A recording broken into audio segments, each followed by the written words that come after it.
So, Billy Budd by Herman Melville is, I believe he started this novella.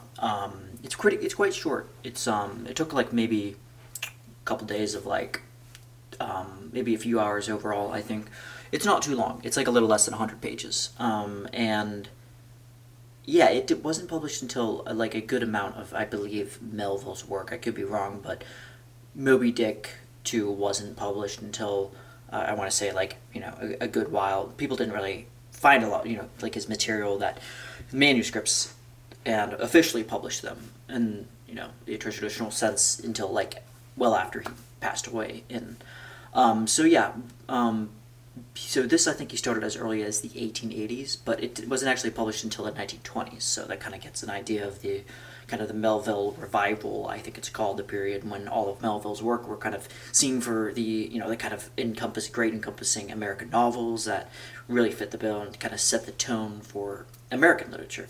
One of the few things I guess we can be proud of as Americans, myself, as because a lot of my favorite authors tend to be kind of veering towards either kind of Slavic of nature or Germanic, Pan-Germanic, or definitely lots of European or English kind of people.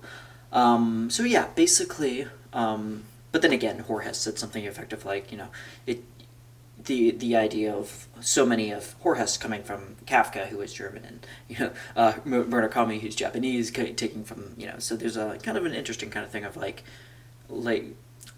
having some degree of healthy pride about one's culture, but not with the roots of one's cultures in a Simone Weil kind of mentality of not severing those roots. But yeah, but I think this is a whole amalgamation of that. So anyway, but yeah, so Billy Budd, yeah, this was an interesting one. I think The Sopranos mentioned it because they talked about the whole kind of tension of the homosexual undertones of, for some people, was a little bit more apparent than others, and then it wasn't until semi-recently, around the time that episode aired, maybe 20 years ago, that other scholars kind of took that up, or feminist theory critics picked that kind of theory up and kind of gave it some traction. And yeah, I think that there is some, in hindsight, that I saw. Not quite as much as, say, The Picture of Dorian Gray or some of Oscar Wilde stuff, but yeah, there definitely is a bit of a undercurrent in this book, novellas, rather. So Billy Budd concerns a young sailor of 19 or 20. He's quite young, fresh off the block. And he is of English, presumed to be royalty, but he's a very handsome, very dignified, well-behaved peacemaker of a person. He's oriented towards helping others and making sure he keeps the peace. And he's going away on this ship that's led by there's different kind of hierarchies of in this navy, kind of these sailors, all these people. I think they're all pretty much English in some varying degrees. Some of them are kind of ragtag people. So right away, this kind of almost a ragtag, but they're very disciplined too. They're very as rough and kind of as much rough kind of plays goes along, and a lot of stuff that on the deck of the ship. There's a lot of discipline too. They follow the rules down to the very nitty gritty. And there's this very stern, stalwart guy named Captain Claggart. I mixed those names up. It was like a malapropism there. So Claggart. He is, I believe, a captain, and he is the kind of overseer, kind of overseeing the, not just the poop deck, not just pretty much a good amount of the ship. I don't know if he's kind of second in command, but yeah, there is another man, Captain Veer, who's also very important and integral to the story. And two of these have different attitudes towards Billy Budd. So right off the bat, Captain Claggart is very skeptical, and he's very suspicious. He's I don't like this Billy Budd type of guy. Not only does Billy Budd have kind of soft, pallid features, cherubic almost, he's almost angelic, is saintly, kind of a Prince Michigan.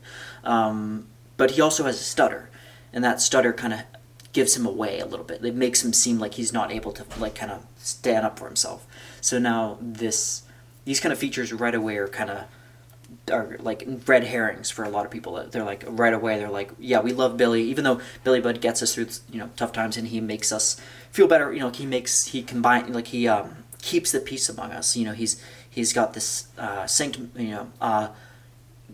Not holier than thou, but he's got this kind of he's got this easygoing nature, placid, serene, that he's able to kind of keep everybody kind of afloat and keep their morales high because they feel comfortable around him. They feel like they can confess to them and trust him. That's a big thing. They're bonded by trust to Billy Budd, and despite this, and despite also having a good kind of run of being on top of the mast, where the very top of the mast of the ship, kind of the highest point of the ship, and like seeing I think like his job is to kind of I believe with a telescope is to kind of like point out different kind of navigational kind of things or different kind of significant points, like maybe where they might land or something for, I don't know. But yeah, it was like much in the kind of vein of Moby Dick, Melville does admittedly go on a less of a torrential,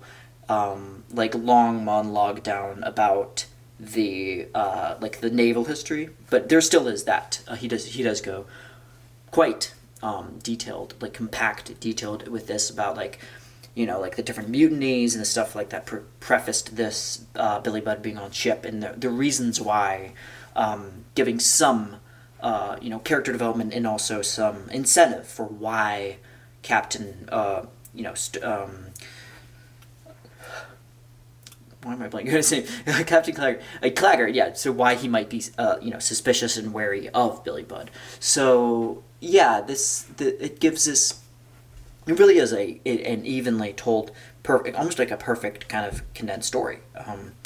You have like rising actions and kind of a call to action. You have different past events, the history reshaping those events, giving them new context. But so yeah, one in particular is that even though Billy Budd is liked, this mutiny that happened on a different ship kind of gives a kind of pulsating kind of paranoia of fear, because in with that too, rather than as much, so it's in a similar vein of Moby Dick. Like this is very naval kind of, like it's seafaring. It's kind of swashbuckling kind of adventurous. There's a bit of Captain Ahab rather in Claggart, but I believe that so Veer is a lot more, Captain Veer is a lot more shows more clemency towards Bud and like more understanding.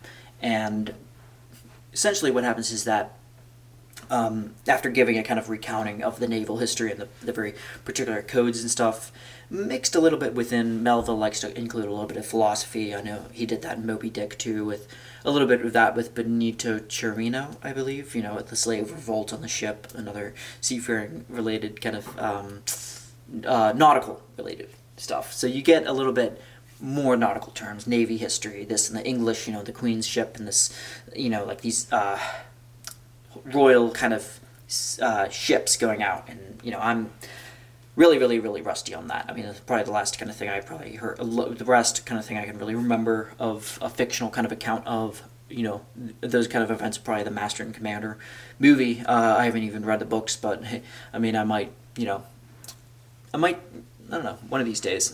But yeah, so basically, they're all on the lookout for Billy Budd because he has this kind of double. He has this kind of. He does bite back a little bit. People tend to think that Billy Budd can't take care of himself. Some of the other sailors affectionately, but some of them a little bit condescendingly refer to him as Baby Budd, because like the soft features and the mild kind of look he has, and because of this. But there is a moment of certain quick moments he's shown in the past where Billy Budd has fought back, and like one of them it's like somebody. I can't remember exactly what it was, but Billy Budd really did put his foot down, and he said like, "No, I'm not going to do this," And he does kind of fall for certain tricks, and like he's a little bit like unable to, and thus kind of unsure of how to please the kind of upper kind of higher ranking officers, because they are really, at his throat, like really saying like he's under the gun of, like not really knowing what to do with his bags or how to stow away certain material that he has, and it's really a, excuse this cat here. It's really, it's an interesting kind of dynamic because Bud shows a lot of kind of you'd think he would show more. I'm not sure, but more. I don't know. I'm just blinking. He has a lot of like diligence and for his fellow sailors, but like it actually ends up hurting in his not in his favor. Like a lot of this goes. So this all leads up to Billy Budd being tried for mutiny, and all of this is it's unsure like to what degree Billy Budd is being framed for this, and under kind of the jealousy and the envy of other sailors, like especially Claggart, who has his eye out for him, and that Melville uses the term specifically that he's just depraved. That's the very reason that he like calls him out. He's like, yeah, Claggart's depraved. So that he's obviously going to have his like his an undying kind of vendetta for no other reason than just to kind of get like Billy Budd is just persona non grata on the ship. So he finally gets people to turn against him and accuses him of different things. Of one of them is like shooting an officer, or these really elaborate things that Billy Budd wouldn't have done, but like certain things that in such a way that he's able to turn everybody on the ship kind of in a manic hysteria against Billy Budd, and this eventually does work out in his favor, and he's able to get Billy Budd tried for this mutinous attempt at like seizing certain assets on the ship, and then finally it ends with Billy Budd tragically being hanged from being hanged from the that's my cat over there. Like there's for those of you who don't know, there's a closet right here with some unrelated, like I don't know what that is, like paper or something. But anyway, so that's Billy Budd in a nutshell.